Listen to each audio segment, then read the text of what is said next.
Hello, good morning, ladies. I am sorry if I am just uploading this video on Islam.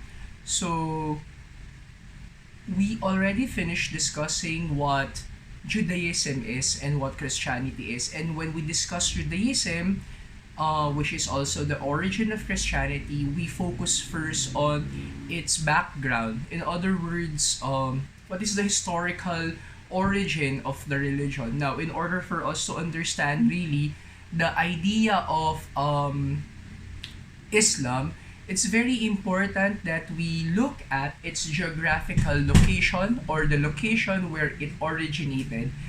And you know very well, ladies, that Islam originated in Saudi Arabia. Now, if you will look in Google for pictures of Saudi Arabia, or if you try to discover the geographical landscape of Saudi Arabia, you will learn that it is basically desert. Okay? So Saudi Arabia is a desert area.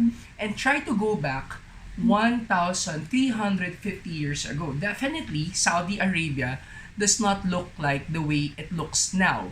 As a matter of fact, ladies, the development of Saudi Arabia just started around the first half of the 20th century. That's around 1930 to 1940 onwards. But before that, Saudi Arabia is backward, very much isolated because of its landscape of a desert. Now, in a desert, people's lifestyle is very much characterized as one of continuous migration, continuous movement from one place to the other in search of not just food, not just of water, but also of settlements for trade. So you see, people here are in caravans, moving in caravans. So if they are moving in caravans, number one, we have to consider these people are moving not as individuals, but as tribes. So they are moving with their entire family. Why is that so? Because number one, moving with your entire family will ensure that you will have more manpower for work. And number two, it will ensure as well that there are more people who can defend you from robbers and thieves who might want to ambush you or to rob you of your possessions for trading. So that's number one we need to consider. They are moving in caravans not as individuals but as families and herds. Number two, sorry. Number two, we have to consider as well that these people are not just moving in caravans or herds, their mentality is also one of constant fear, constant anxiety, because in the middle of the desert, there's no stable source of water. You just have to continue looking for oasis as source of clean drinking water where you can refresh yourself when you can rest. Now, of course, without water, you have to bring your supply of water with you. However, ladies, if water runs out, where will they get it? So that's one source of their anxiety. And as I said earlier, there are many bands of robbers and thieves moving around the desert in order to rob, moving groups, moving caravans. So they are in constant fear of what? Of robbers, of people who might want to get them for whatever personal interest they have. Number three, in the desert, of course, it's not just moving caravans that are present. There are also small packets of people who are living near oasis. So these packets of people may be because they are living in very small areas where agriculture can be cultivated. These people are into agricultural activities. But let us not imagine it the way we want to imagine agriculture as the large scale planting of rice or the prolonged idea of raising hogs and livestock. No, that's not it. When you say agriculture in Saudi Arabia, it is the small scale raising of sheep, goats. It's more like that. So again, the idea of having a large manpower to service the interest of helping the master raise a sizable number of hogs and livestock. Um, in this particular context, the most important value um, families and individuals in Saudi Arabia during that time hold dear is the idea of justice. If we talk about Judaism, we remember that it's about faithfulness, loyalty to God, fidelity. That's their greatest value. For Christianity, the greatest value is one of charity. As Jesus said, love one another as I have loved you. Love one another as you love yourself. Do unto others what you want others do unto you. All of those talks about charity.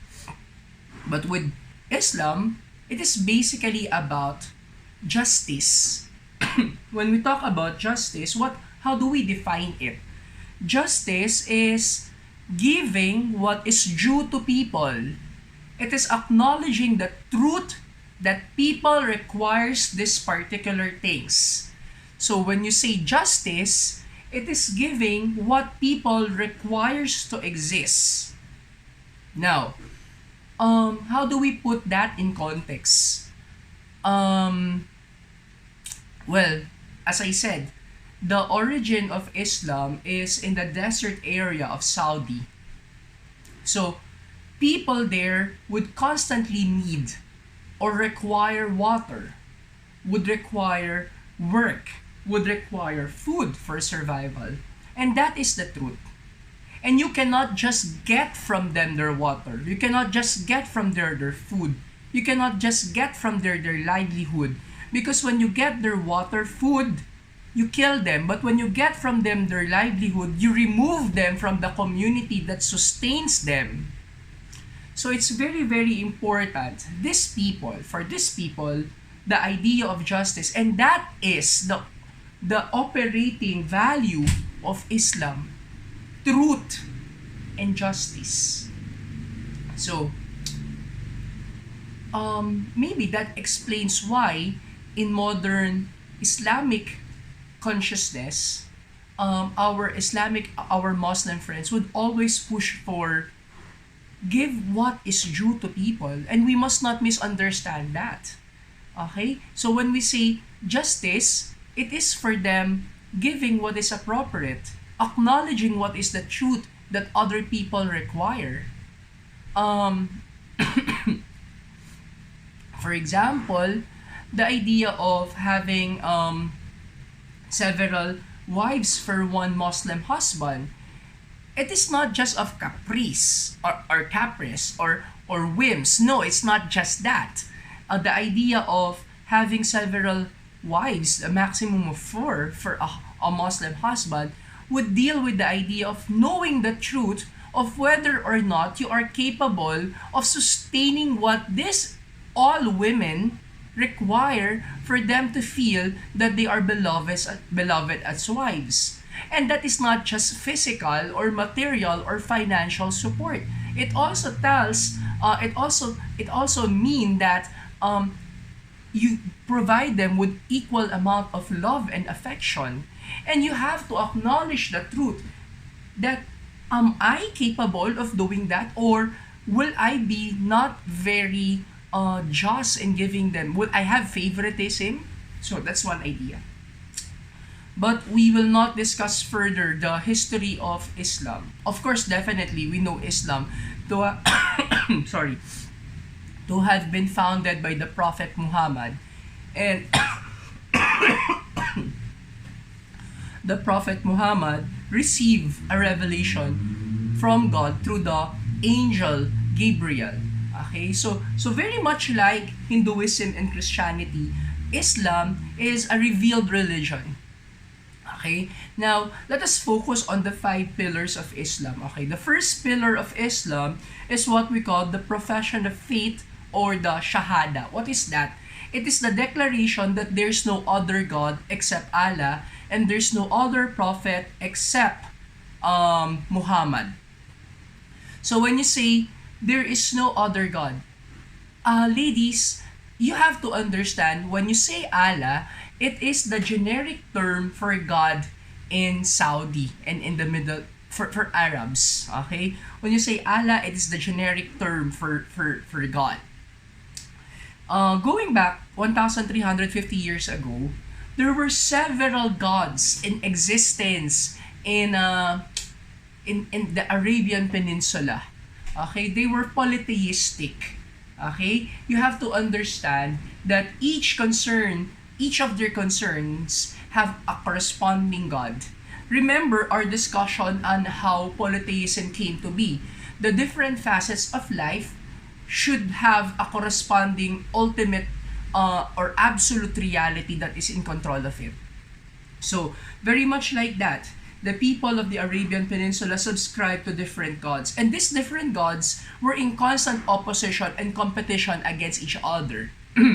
If you will research about what we call the Kaaba, that is the central temple in Mecca, that is the black structure in the middle. Inside of that is the black stone. But before, it existed even before Islam was founded. It was already a site of worship for many of these Arabian people. And inside that place, among the many things you will see inside were different images and sculptures of the different deities and gods that people in the Arabian Peninsula subscribed to. So, when the Prophet Muhammad came, he said, okay, subscribe only and engage yourself in service only and devotion and love to one God, that is Allah. He's the only God. And this Allah is not to be represented by any stone statue because He is a spirit. And much like the idea of God as a spirit, He is being, He is existence, He is omnipotent, therefore He is all-powerful and no physical body. He is not within any physical body because the physical body is vulnerable. He is omniscient, so therefore He is not to be contained in space. And if He has a body, He is contained in one specific space and given point in time. And He is omniscient. He is knowledgeable of everything. Number 2, Salat. Okay, the Muslims believe that they have to pray 5 times a day at dawn. So before the rising of the sun, at noon, at mid-afternoon, at sunset, and after dark. Okay? That is to sanctify the entire day. Okay? The entire day is dedicated to Allah. Alms, zakat, meaning if you have enough money, enough resource, you give this to those who are less fortunate. Okay? You give this to those who require, who need. Okay, because it is important for you to express the benevolence and the compassion that is Allah. Fourth, there is fasting or Zom. That is during the month of Ramadan. When we say month of Ramadan, it's a month-long fasting. Okay? When they fast, they don't just fast on food. They also fast on water and sexual activities. So they do it from the rising of the sun until its setting. Okay? And so this is entire month is a month of sober observance of how they are to position themselves, how they are to focus themselves, how to center their attention on the idea of God. And the fifth is pilgrimage or Hajj. So every able Muslims, at least once in their life, should be able to go to a Hajj, to go to a pilgrimage to Mecca, and then retrace the historical origins of Islam how it originated in Mecca. However, how from Mecca, because of the judgment of people, because they were ridiculed and persecuted, they moved to Medina, and in Medina, slowly the religion took root, and it was established, and how it went back to Mecca. So it's very important that they do that, because when they do that, they retrace the origin of the religion, not just for historical purposes or sentimentality, but the idea of retracing religion is also for them to remember the faithfulness of God to them, and how they were specially called by God to be part of the Islamic family. After the Hajj, those who participate in it will be called Haji. Okay, so it will be added in their name. Now, to end, ladies, just for your information, I mentioned earlier that Hajj is focused on the pilgrimage to Mecca. Mecca is the holiest site for Muslims. So whenever they would pray anywhere in the world, they will be facing the direction of Mecca. That's the holiest. The second is Medina. Okay, that's the second holiest site for them. And the third is Jerusalem. Okay, that's it, ladies. Goodbye. I will upload shortly the video on Confucianism.